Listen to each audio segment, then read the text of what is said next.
नमाज के अंदर जब इंसान क़याम के अंदर होता है, अगर मैं हाथ से नोचे तो क्या इसके साथ नमाज फासिद हो जाती है या नहीं? अमल कसीर ना हुआ तो नमाज ना टूटी। इल्म के साथ तकब्बुर क्यों आता है? सबसे बड़े आलिम दीन का नाम सुना आपने?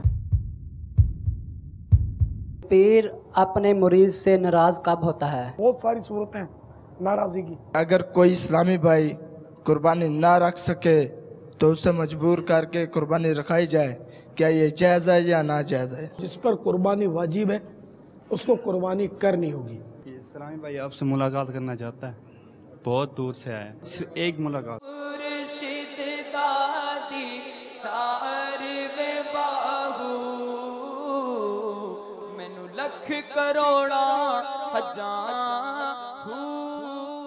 देखिए सिलसिला अमीर अहले सुन्नत के मदनी फूल बरोज इतवार मदीने मुनव्वरा में शाम 6 बजे और पाकिस्तान में रात 8 बजे मदनी चैनल पर। सल्लू अलल हबीब सल्लल्लाहु तआला अला मुहम्मद। मुझे अपनी और सारी दुनिया के लोगों की इस्लाह की कोशिश करनी है।